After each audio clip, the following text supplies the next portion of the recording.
Hi, this is Chatterboxing. I'm Sean, and I'm going to talk today about Luis Ortiz signing for Matchroom Sport.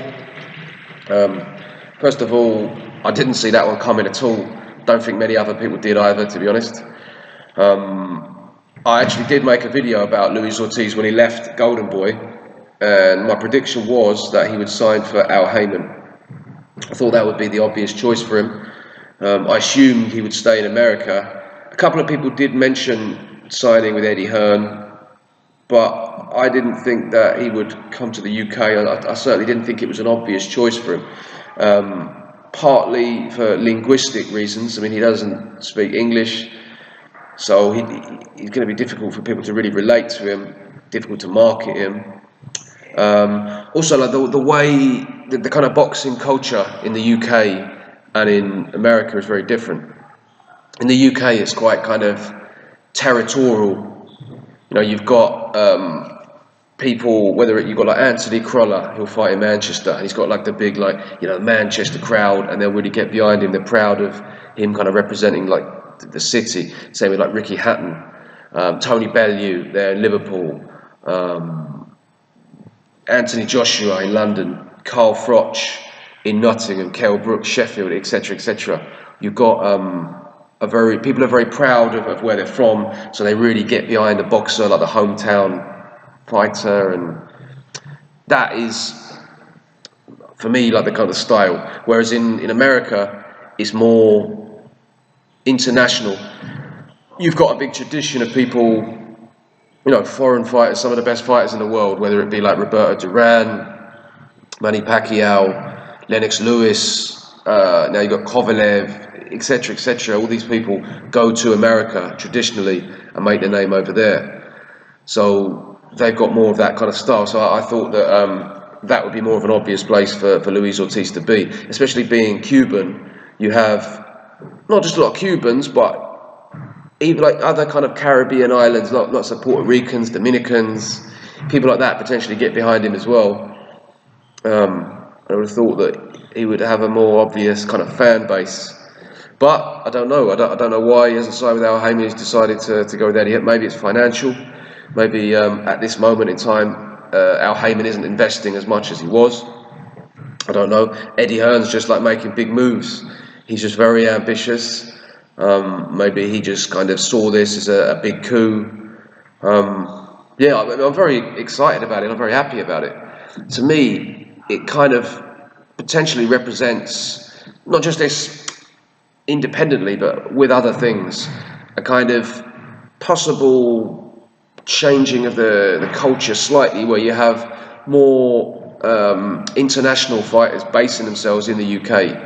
We saw like Golovkin come over recently to fight Kell Brook. Okay, that was just to fight one of our fighters, and he came over for that one fight. But still, he came over in a bigger fight than he's had in America. You can't make that kind of money in America. You saw like Guillermo Rigondeaux come over recently, not to fight like, you know, Carl Frampton or Scott Quigg, one of the bigger names, just to fight a more lesser known fighter, and he came over to do that. The champ, Shannon Briggs, been over recently. So yeah, I mean, you see like quite a lot of people now interested in coming over to the UK. So, you know, I'd quite like to see people coming over from different like European countries, you know, wherever. I mean, I don't want to see like a monopoly where like everyone's in the UK, like it used to be like in America to a certain extent. I don't like that. I like boxing to be international. I like seeing big fights in America. I like having big fights in the UK, big fights in Germany, Latin America, etc., etc. For me, boxing's international. That's why I always have a lot of respect for people who travel and like kind of take it around the world, like Muhammad Ali used to do. I mean, I know he had different circumstances, but still, I mean, he fought in Africa, Philippines, England. Just off the top of my head, I mean, he really was a true world champion. Deontay Wilder made a point of saying that, like when he won his title, he wanted to be a world champion, and he was going to Russia to fight Povetkin. So, yeah, I like that kind of style. I like to think going around the world and showcasing their talent. So yeah, Luis Ortiz, if he could come over, I don't know if he will really base himself in the UK. That's one way it could happen. He could base himself here, fighting against British fighters, but also I suppose there's a lot of good heavyweights in Europe, Eastern Europe as well. Potentially could fight some of them, or maybe, I mean, who knows? Maybe Eddie Hearn plans to start making moves in the US. I mean, one thing that Eddie Hearn has done well is I talked before about the kind of the fans, the kind of local fans getting behind their local fighters. He does that very well, and he kind of tapped into that. Well, you see what he's done with Josh Warrington, because like Leeds, as far as I'm aware, never really like had that many big, like well-known like boxers, and he's really like Josh Warrington really marketed him very well. He's basically got all the kind of Leeds fans behind him, and he's doing it all over the place. He's got that. I mean, there are countless examples. I mean, that is for me a factor as well in the kind of the growth of this. I think Eddie Hearn has kind of seized the moment, and he's seen it as an opportunity. The kind of the fall of the football scene and the kind of the atmosphere and the event of football. Because don't get me wrong, football is as popular as it's ever been in terms of mainstream society, and like watching it on TV, showing it to people around the world, etc. Lots of now you've got like lots of families going, but before football and traditionally is a very kind of working class sport where everybody in that like took real pride like from in their community, and it was really that was how it was. Everybody was there, very tribal. Yeah, you had obviously lots of trouble that came with it, but still you had that real passion, and it was a real kind of working class game, grassroots to a certain extent. People were very proud of their community. Now you go to football, it costs a load of money. You've got just a load of international players from all over the world who don't really care about the team. They just go like the next place if they're paying them more money. Excessive police control. You have to sit down. The atmosphere is not very good. It's just becoming more and more of a kind of like a middle class family sport, like and just to watch on TV. So there's a bit of a kind of vacuum there, which I think he's capitalised on, and he's played that card very well. So that the kind of the boxing crowd now with the atmosphere and a lot of that kind of football style local pride, he's kind of got that in boxing, I think. And yeah, what I was going to say, I saw an interview once with Eddie Hearn, and he made a good point. I mean, he knows more about this than me. I've never been to a boxing event in America, but he said Terence Crawford. Now, Terence Crawford is renowned for having very good support, very good fans. They all turn out like in his hometown, great atmosphere, and not only that, they travel and get behind him. So you see loads of them in Las Vegas. Basically like the kind of UK style. That's what it reminds me of. Now, Eddie Hearn, I once saw him talking, like comparing America and Britain, like the crowd. And he said, like generally in America, it's kind of more quiet, more chilled out, more of a kind of spectator sport. Obviously, sport more like sort of spectators rather than in England where it's really kind of passionate, people really like supporting. And he said like Terence Crawford fights are kind of similar to the UK. Now he was saying, now whether this is true, whether it's sort of partly true, completely true, I don't know. I'm sure there's an element of truth in it. Terence Crawford went to Scotland to fight Ricky Burns. Scotland, great atmosphere, very passionate crowd, getting behind a local fighter. He said that like he thinks the Crawford's team saw that and they thought, this is pretty good.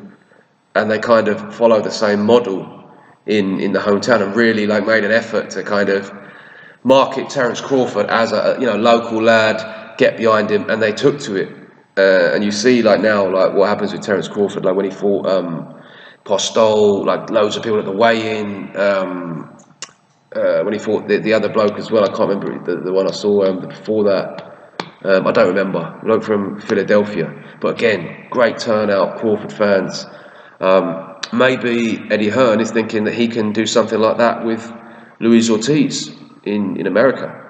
Maybe he's thinking, oh, if we do it like somewhere like Miami, where there's loads of Cubans, maybe we can like start building him up like a kind of local fan base and start, creating like a sort of UK style atmosphere and support for Luis Ortiz with Cubans, other kind of European, Caribbean islands, say like Puerto Ricans, Dominicans.